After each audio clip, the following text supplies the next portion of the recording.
Hello and welcome back to the Red Bra Project. I am producer and creator of the Red Bra Project, Renee, and I am so excited to be back today with my co-host, Daphne. We have an incredible guest we're going to introduce you to. I'm going to give a quick hello to my awesome co-host, Daphne. How are you doing this today? Hey Renee, I'm well. Awesome. I see your outfit in the background there. Is that outfit of the day? This way. That's that's outfit every day until I change the mannequin. I love that. That works. Awesome. Well, we're going to jump right into episode number 86. We are here to share with you an incredible woman who is based in the US and UK. She has a global clientele and a career spanning beauty, entertainment, real estate, digital marketing, and she is a successful entrepreneur. Her story is a story that you are going to want to hear. Ungenita Prevost, welcome to the Red Bra Project. We are so excited to have you. I'm so excited to be here. Thank you so much, Renee. You and your lovely co-host. Yeah. You. Why don't you start off by telling us a little bit about yourself, where you're coming from today, and just a little bit about your background. Absolutely. So I'm an American expat, and I'm currently a resident of the United Kingdom. So I've been living in the United Kingdom for on and off for a few years. So I'm very much rooted in the UK. I still have ties to my home country, however. And I like to share my travel journey because travel has really opened up my life and given me, I should say, a new start and really revived my business. 70% of my clientele is international. But my journey wasn't always so glamorous. I was aged out of the foster care system at 18 years old. I've experienced every financial hardship you can possibly imagine: homeless, jobless, carless, cashless, and parentless. So I often say, try living your life without a mom or a dad and then talk to me. Because I've had a tough life and I've had successes, I've had failures. I've learned to pick myself up every single time.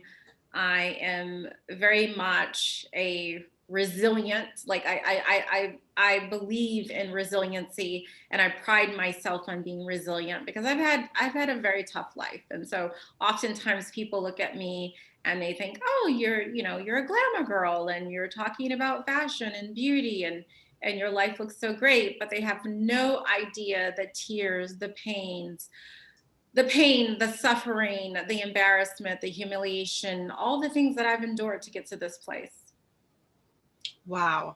That is one heck of an opening. And I know there is so much there.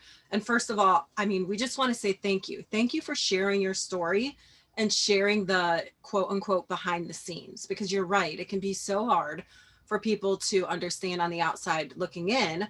They may just see glitz and glam or, a fancy Yep. website or lots of followers, but there's a lot of grit and resilience and tenacity behind um, your story. And I think that it is so incredible that you're sharing it because, I mean, I like how you opened up when you say, I did it parentless. Now talk to me. Yeah, Um, I pride myself in that statement because oftentimes people tend to judge me. And I remember when I was aged out of the foster care system, I was embarrassed because foster kids are labeled, parentless children, children that, no one wants, difficult children, problem, like every horrible label people put on you. So I was embarrassed. And later on in life, I learned, look, I mean, I had to figure things out, I didn't have a parent, the proper upbringing to give me those life skills to handle myself.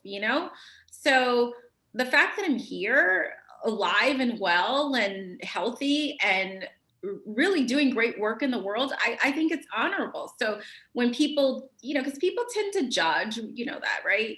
And so when people, make comments or say things or, post or whatever, that's always my comeback because it was not easy. It was definitely not easy.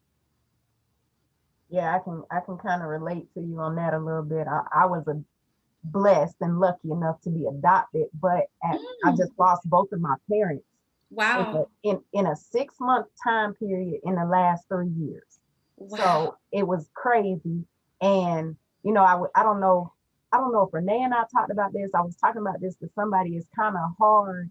When it happened, I was like, wow, I wonder, because I have friends that lost their parents at like young ages. So Yep. I'm always thinking, and I'm like, I wonder if it would have been easier if I lost my parents when I was younger, because I wouldn't have had like a deep, like my bond wouldn't have been as deep because I had 40 some years with my parents versus Hmm. having those 40 years and always having them to rely on, and now they're gone. So it's kind of like, I don't think either one is more drastic than the other one, but it was just something that, a thought that came across my head. But now I'm in a space where you are, and I'm like, if I can be on this earth without my parents, Yep. nobody else really matters what they say, or Yep. how they move with me or anything like that. Because I've literally lost some friends over the last couple of years too, and I'm like, y'all think I'm losing sleep about that? And my parents ain't here. Like, come on. Exactly. And you're right. It really doesn't matter if you lost a parent at birth or you lost a parent as a teenager or an adult. I mean, it really doesn't matter. It's very difficult to maneuver when you don't have a parent. And I was in a position where I actually had parents, but they just Yeah, didn't want to be parents, you yeah, know?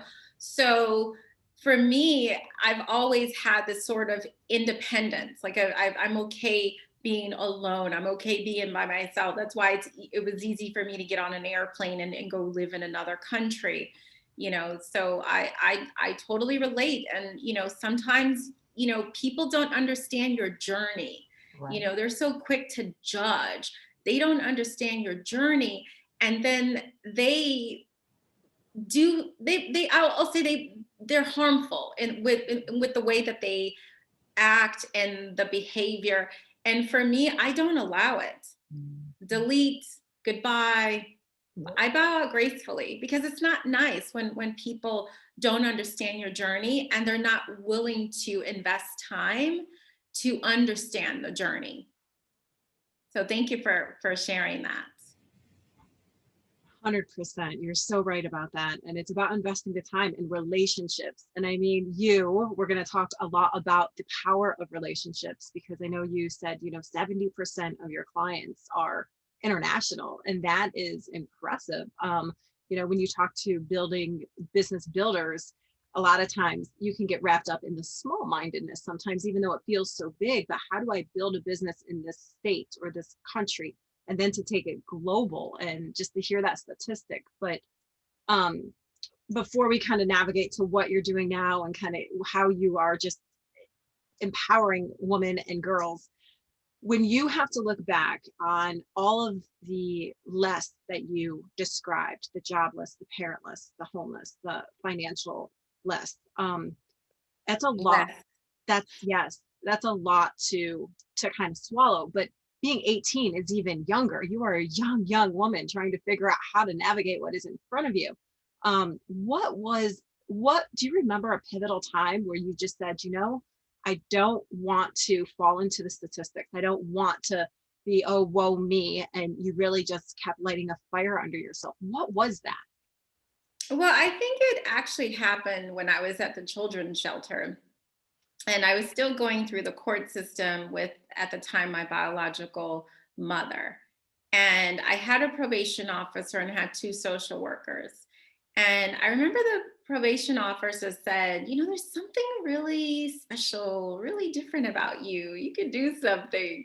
And he probably told that to all the little girls, you know what I mean? But he said that to me. And I No. just remember thinking, really, me? Because when I was in the shelter, I saw like kids that had been sexually abused by their parents, and one of the parent was in denial and said that they were making it up, and that's why they were in the shelter. They didn't want them anymore. They were problems. I met kids that were on drugs. I met kids that were abandoned. So I was just surrounded by so much neglect.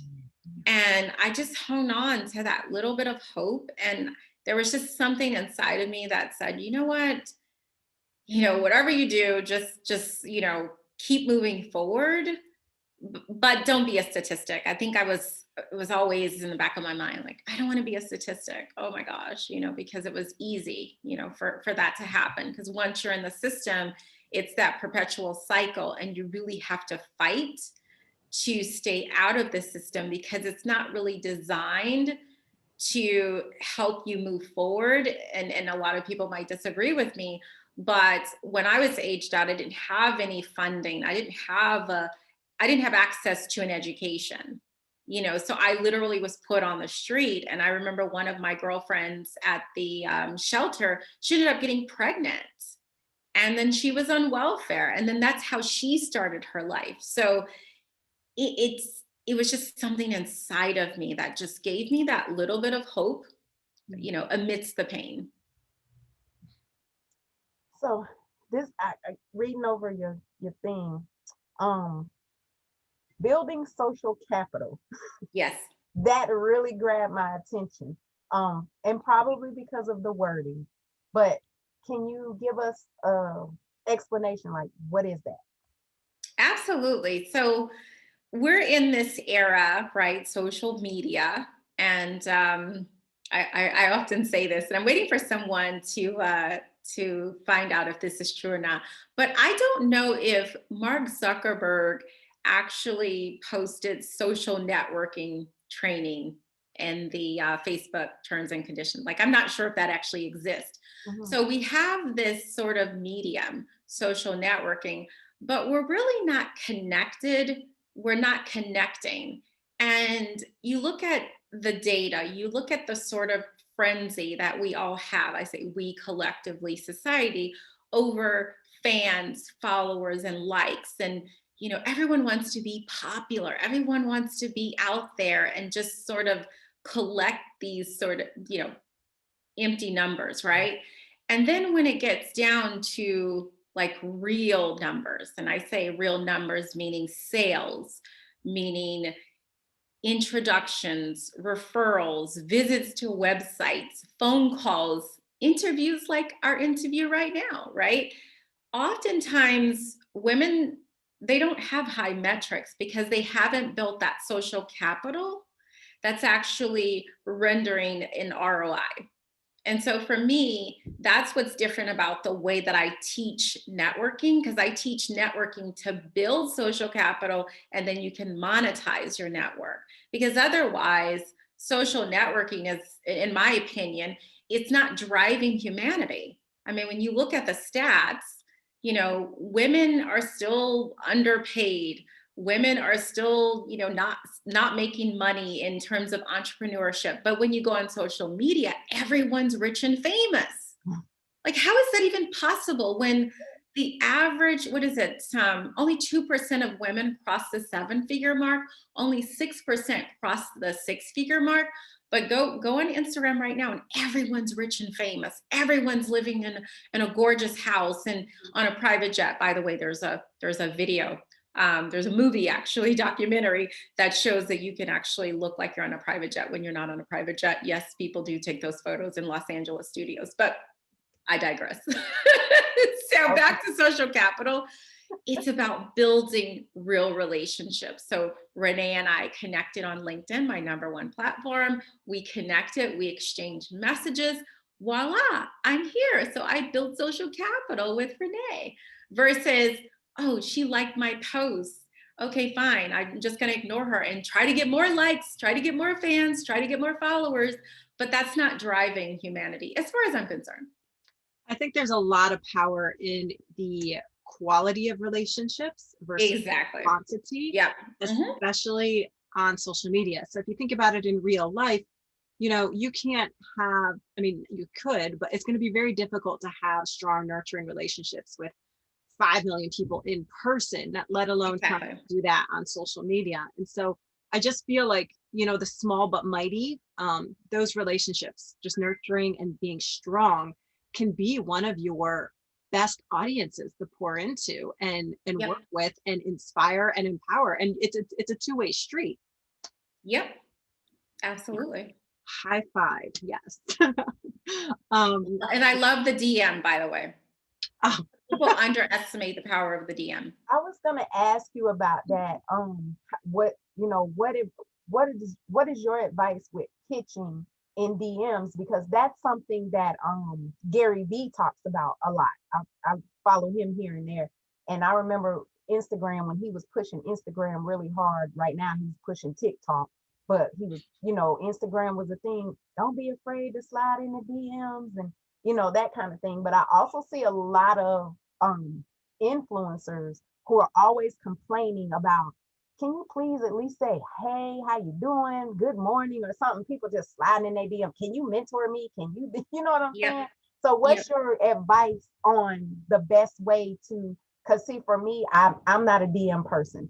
I don't like people to DM me just out of the blue, and I'm not comfortable doing that to other people to promote my business. I feel like it's spammy, and I know I need to get over that. But what's a what's a comfortable, I guess, a comfortable way that somebody like me could, slide in the DMs and potentially get clients? Well, I'll answer this in 3 different parts. So the first part is the DM on Instagram and prior to Clubhouse was very spam oriented. So, unfortunately, that's the way it was sort of set up.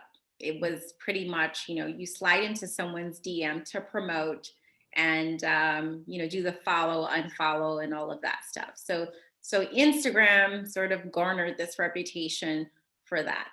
But as far as what I teach, really, my DM strategy is based on LinkedIn. So LinkedIn is my #1 platform.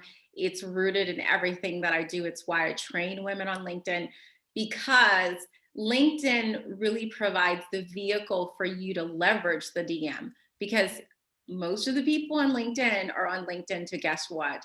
Connect and do business. So they're more likely to actually open the DM, engage, reply. So what I share with everyone, the first thing that you do, similar to what I did with Renee, when you connect with someone, check out their profile. Find a common denominator. It doesn't matter. You can find a common denominator with anyone. Find a common denominator and then let that be the entry point. So it can be something as simple as, oh my gosh, you live in Texas. I grew up, I was born in Louisiana. Mm-hmm. Now we're having real dialogue. I'm not selling you anything. Oh, great. I'm in Texas. Oh, yes. Okay. I might invite you to one of my networking events, networking in Stilettos. Or if you engage with me and you ask me questions, now we're in, back and forth dialogue. Again, there's no selling, Right. And it's more organic and it's more natural. But people tend to, hi, would you like to sign up for FEMME 500 today? Right. Like, no, you can't do that. And the DM is so powerful, but that's why I train on the DM. And I have to tell you, my whole business until recently was literally in the DM.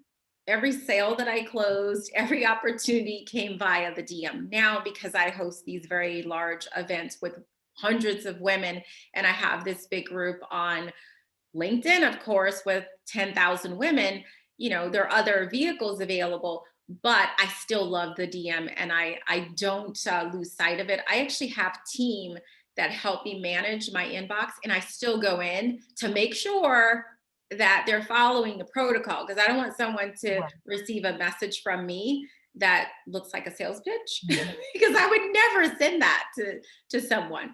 So thank you for highlighting that, because it is, like, talk about a missing opportunity if you don't learn how to leverage the DM. And I say this to all women, you are missing out on so much. I mean, look at this interview today. Yeah. The DM. Totally. I mean, the Red Bra Project was built solely on social media. And so the relationships that we have with all of our women, we still follow them. We're connected to their connections. They've introduced us to incredible women to highlight on the show.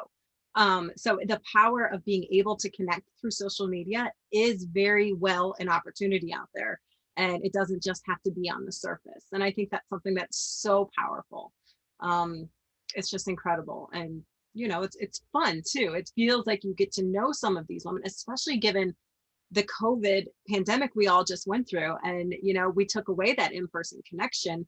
And so there was this whole, you know, alternative way of connecting, which has been incredible. So to kind of reflect on your journey, where you are today and what you are doing, but you have such a wide breadth of experience in different areas. How did you, I mean, I know you started in Hollywood and then, you know, you just kept moving and it kept evolving. So how did you decide which direction you wanted to go in and kept trying? And how did you end up here? Don't worry, you don't have to take 2 minutes to kind of summarize that whole thing. Okay, it's called failure. That's the easiest way to explain it. Because you know, I failed at a lot of things, and people underestimate the power of failure. You know, there are lessons in failure. There's growth in failure. And so for me, I failed. I made a lot of mistakes. You know, I fell down. You know, I'm okay with it. I'm okay with it. Every single time I failed, I learned something. I go, okay, well, maybe I should do this now. Maybe it's time to go in this direction. Oh, maybe it's time to take on this. And that's essentially how I made those moves. And so when I was in the entertainment business, I was sort of like in the C level range. I didn't make it to like A status, right? So I knew that I had to do something different. So I went into production and I worked behind the scenes. And then from there, guess what happened? I sort of got the bug to work in, actually, this was during the writer's strike. We were referred to a network marketing company. And then I went into network marketing. And then from there, people started saying, oh, well, you know, you're a coach, you're a trainer, you should motivate people. And I thought, no, that's not glamorous enough for me. I'm not interested in that. And I just literally like avoided it. I thought, who am I to give people advice? I'm a foster kid. Okay. I didn't go to college. Like, who am I to give advice? Like, I just didn't think that made sense. I thought that people that coach, people that advise were perfect. They had college degrees. Maybe they graduated from Harvard or Yale. You know, I'm not in that category. But what happened was, because of my vast life experience and because I was so willing to share my journey and, okay, this is what happened. Okay, so I bought this house and, you know, I lost this money, and okay, so don't do real estate like me. You know, that's what people loved, and they would come to me for advice. And so I, again, reinvented myself during COVID, classic example, because I wanted to do live events. We could no longer do live events. I said, okay, fine, I'm going to do everything virtual. I hosted 4 events every week, 4 live events on Zoom like this. Yeah. And before you know it, I was up to 100. And then I started inviting other women, and now we're at hundreds of women. And of course, we have this big platform on LinkedIn with almost 10,000 women. So that's just how I roll. I, you know, like if I fail, it's okay. I'll pick myself up. I'll cry. Yes, I'll cry. I'll beat myself up a little bit. And then I just keep going, because I have, like, history shows that I can maneuver, right? I can bounce back. I have the resilience, and it's okay. I think key for me and what you were just saying, it's crazy how things come back around. I was just having a conversation yesterday, not to take away from anybody that has a degree and is, you know, exactly. or anything like that. Mm-hmm. But we were talking about therapists, and I was like, y'all, you know what? For me, I've never seen myself seeing a therapist, and it has nothing to do with that old school, you know, Black women carry the weight on their shoulders and we just know how to naturally be strong. Yeah, we do. But I would rather talk to someone who actually experienced life and who went through the things that I went through than to be iffy and be like, you a therapist, but did you really go through this? Like, exactly. Are you taught how to talk to me because you read it in a book? You pay Exactly. all this money for it. For me, life coaches and coaches, period. I just feel like the best ones are the ones that have actually walked the path that you're trying to walk or that you're currently in to get advice from. I'm just not big on the whole. I love to read, and I'm book smart and street smart and all that kind of stuff. But for me, I'm the type of person that I rather vent to my friends or somebody that I know has been on that same walk that I'm currently in or trying to get to or something like that. I'm just so for you to say, you have all for someone to come to you and say, well, you're a trainer, you're a coach. People peep that. People see, and then you were a little like, well, I don't have no degree. It don't matter. Like, I tell people all the time, men fuss so much. How is Steve Harvey giving all this advice on women? Joking, he been married 3 or 4 times. Like, wouldn't he be the perfect man to Oh my give some gosh. advice? He is so good at giving advice. His He's been book. homeless. He's been homeless. He didn't get successful until he was 50. He didn't get rich, wealthy until he Exactly. was 50. Like, why would I y'all think he was not listen to 35. this Wasn't he man? 35? He was 35 and still sleeping in his car or something. Right. Yes. Right. Like, why would you not listen to this man? Then you got Tyler Perry. People want to bash him because he dressed as a woman. He getting paid. You know what I'm saying? So people kill me being so judgmental. We had, you said that earlier, but these are the people who have experienced life, the hardships. Like, why wouldn't and have bounced back like you? So why wouldn't you take advice from them? Why wouldn't you listen? I Steve don't know. Harvey is good. I'm glad you said that because he is so. I love listening to him. He's so good because Yeah. it's real. It's from experience. When he told that story, how he got into Apollo and he was with Jamie Foxx and I can't remember a couple other people. Best story. I Yeah. mean, amazing. So absolutely. But yeah, in the beginning, I thought, why would you listen to me? I'm not perfect. But none of us are, and that's the thing. But if you've already been where somebody is or what they're going through, why not? Why not? How did you get over that? How did you decide, okay, I know this is all here, this is what I keep hearing, but how did you move forward? I think it was because people kept asking for for help. Yeah. And I would do, when I was at the network marketing company, I would do trainings. And I started speaking and people would come up to me. That was sort of the beginning of it. And it just evolved. And then I got to the point where I was like, okay, fine, I'll do this, but I have to do it my way. And in the beginning, it was really awkward because I'm so eccentric, I'm so different. So I had to figure out, how am I going to do it my way? And it took me some time to really, develop the brand. And I've had several iterations of my brands, like the one I launched a year ago during COVID, FEMME 500.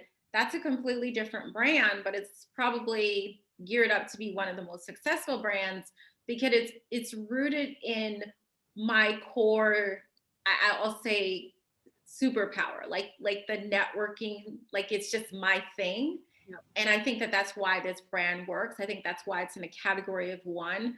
My style of networking, introducing social capital to women. A lot of women aren't familiar with that concept. So it just works. It just works. And again, it's my life experience. I can share so many stories of how I've connected with people, and that's literally changed my life. But then I've returned and connected people with other people and changed their lives. What inspires you the most? And What not just inspires me the most? yeah, not just business, or things like that. Like, what inspires you the most? Deep down inside, I still have this desire to quote unquote make it. Because remember, I'm still that little girl, aged out of the foster care system. So I still want to make it in the world. Yeah. I still have that. And that inspires me because, I still want to do something really big, that's it. That's so good because you choose to let that inspire you instead of hold you back. And that is so powerful. And, talking about what you have merged into doing now, given COVID, and just stepping up and being, you know, the coach and the leader and everyone else that people are like, go and do this, go and do this. You're like, well, wait a minute, I don't have a degree.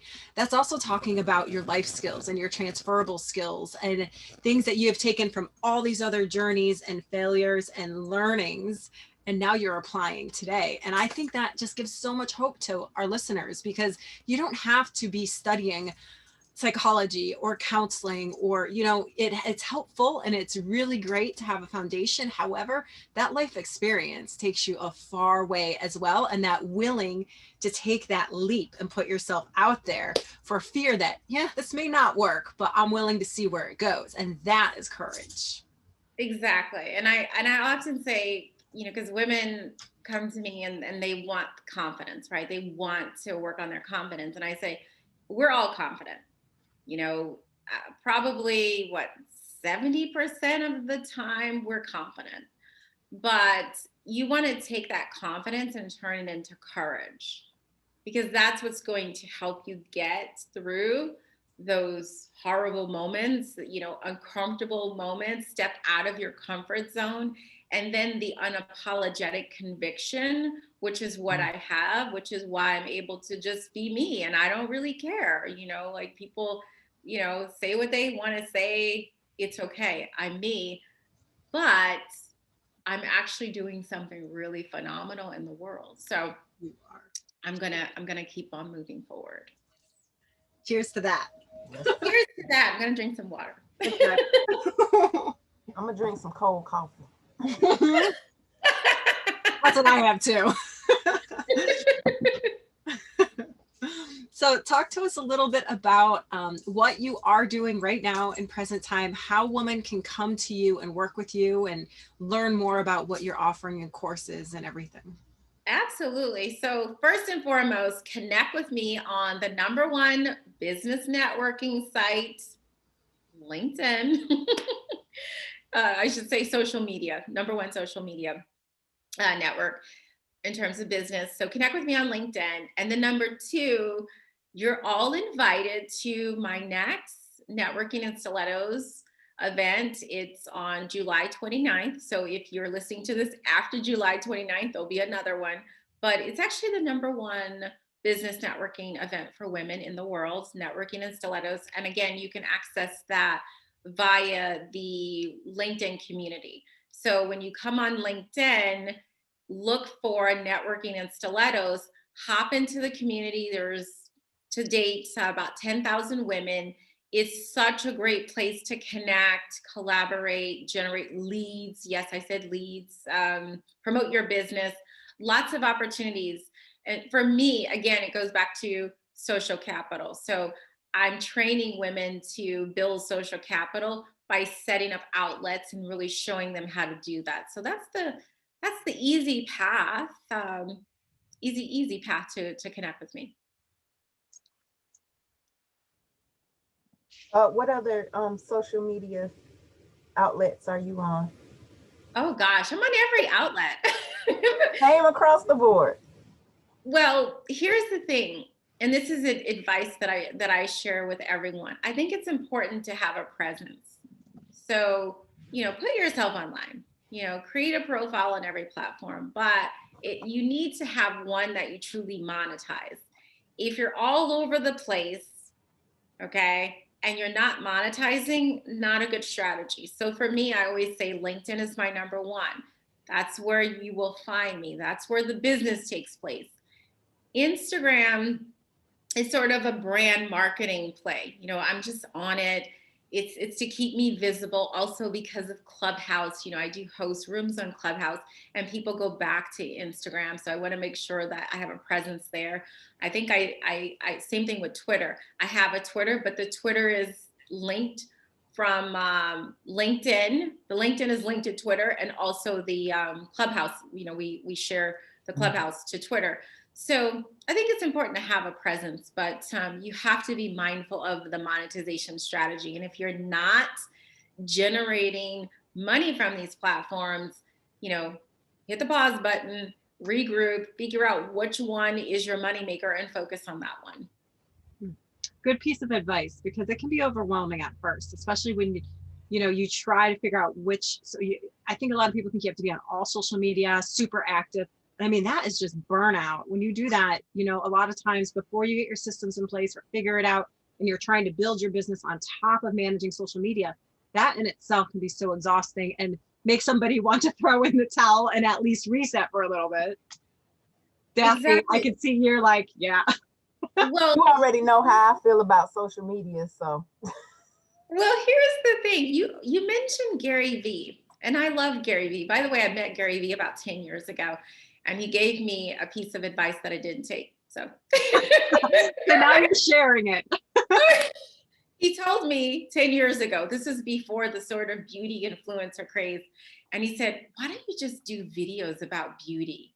Okay, this is before I think the Kardashians and all of that. He's like, "Why don't you just do that?" And I thought, really? So maybe I should have listened to Gary Vee. But anyway, Gary Vee, he's great. He gives great advice. Sorry, I didn't take the advice that he gave me, but he gives great advice around social, and he's hopping around different platforms. So he did a whole blitz on LinkedIn. Many years ago, he was on Facebook. But here's the deal with Gary Vee. Gary Vee did not build his business on social. He built his brand on social. And his monetization strategies are independent of what he does on social media. So he also, I think he's worth about $500 million. I mean, something crazy. He's worth a lot of money. And he has a team. He has over 80, I believe, employees. So of course he can be everywhere. He has people to manage that. So when you're a one-woman operation or a service-based business owner, there is no way, I won't use the word, that you can actually manage all of these platforms and run your business. It's just not possible. It is not possible. So be mindful of what you see, because on the outside, there's a story, but you want to really look at the inside, like what's really going on? Is that really possible for me to do? Versus, okay, I think one time Gary Vee said, publish, dozens of pieces of content per day. Again, do you have the team for that? Do you have the time for that? Again, I do like Gary Vee. I'm sorry that I didn't take his advice from 10 years ago, but I'm still here, and I still wear pink lipstick. It's funny. It's funny you say that, because people are always talking about how hard Beyonce works, and then people say you got the same 24 hours in a day that Beyonce has, but I don't have the money that Beyonce has to pay 1,000 people to do everything that I don't want to do or don't have time to do. Exactly. I don't have a team. I'm my own team. I'm a team, as Martin Lawrence said in what was it, that movie, Team of Me. That's my team right now. I'm my team. So yeah, it does. Exactly. Well, we can't. I don't think we need to. And that's one of the downfalls, in my opinion, of social media too. We're so busy watching what everyone else is doing and comparing our lives and our situations to what everyone else is doing. But these people that are on social media, and you're always seeing them pushing videos out and things like that, they have a team. They have people that do their production. I'm walking around with my little iPhone 11 doing everything myself. You know what I'm saying? Plus, I have a family. So It's like, come on, I ain't got time. Yeah, exactly. Perception is everything, right? So, I love that you said that, because they can delegate everything. Mm-hmm. They can delegate what they don't like. They can delegate what they're not good at, right? They can hire people. Like many years ago, a lot of people don't know this, but I was actually a ghost writer. I used to do social media for celebrities, and I would write their social media posts. I would manage their Twitter and their Facebook accounts behind the scenes. And they weren't doing their social. They would come in, check it out, and they were gone. But I was the one that had to write all the tweets and Facebook posts and, make sure everything was set up and auto schedule, like all of that. I was doing all of that. They didn't have time for that. So another great tip, I love that you mentioned that, because perception is everything. You look at someone and you go, okay, I can do that. I should do that. What's wrong with me? I can't do that. Right. Not possible. Not possible. And often it's like, where did all the hours in the day go? Because now I do have to make myself something to eat, or, I have to make food for my family. And it's like, I still have all this other stuff, but some days you have to let it go and be happy with what you're able to do.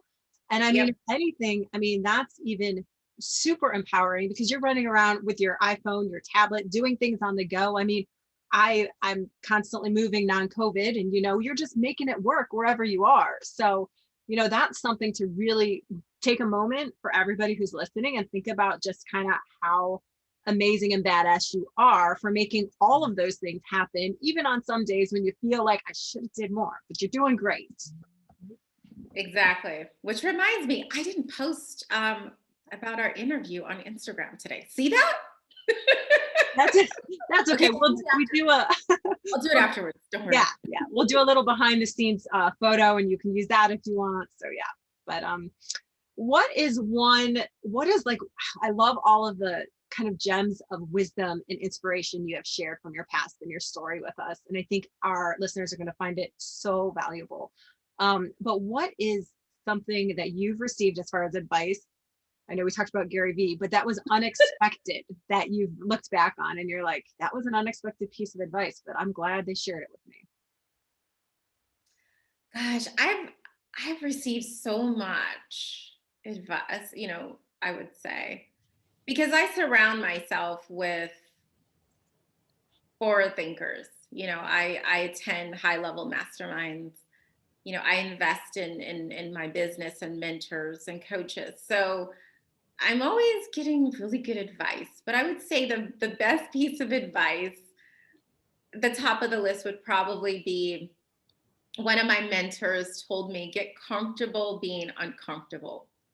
So I'm always uncomfortable, not in a bad way, not in a way that, makes me not want to do what I'm doing, but uncomfortable because I'm always reaching. I'm always like thinking of the next thing or evolving, and so for me, I thrive on that discomfort because I know like I'm getting better. I'm making something. I shouldn't say make, well, in some cases I am making something, but I'm also doing more. And that's empowering for me. So definitely get comfortable being uncomfortable, because too often we think we're supposed to feel good about everything. And that's not where growth lies. Very true. Very, very true.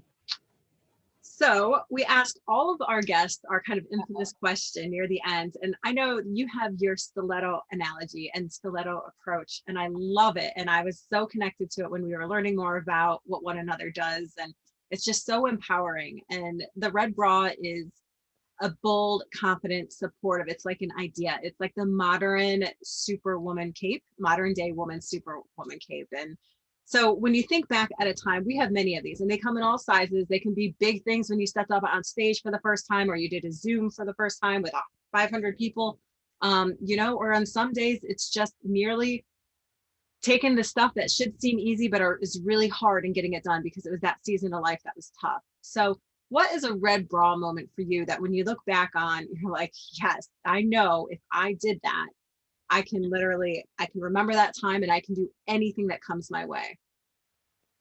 Ooh, gosh, You probably have a lot of them. I know, right? She probably has so many. I agree. I'm like, her whole story is a red bra moment. I'm like, gosh, you know what? I think I'm going to use the pandemic. I'm not one to talk about negative things, but I think for me that transition, because when I arrived in London in March of last year, fast forward, I was in Los Angeles and then everything was shutting down.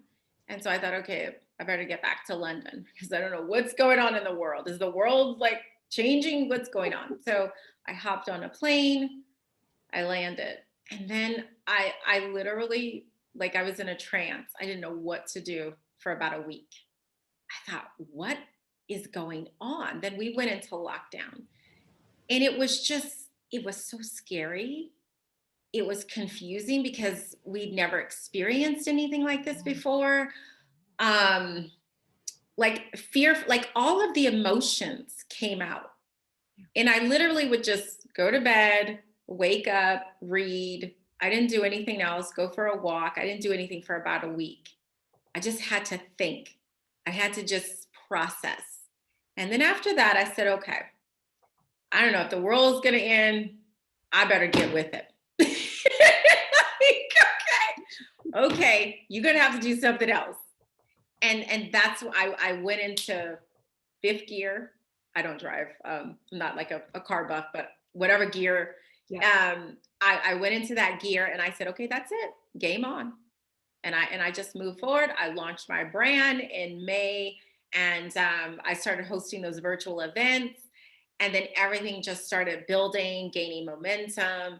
And then here we are a year later. And I look back and I go, wow, you know what?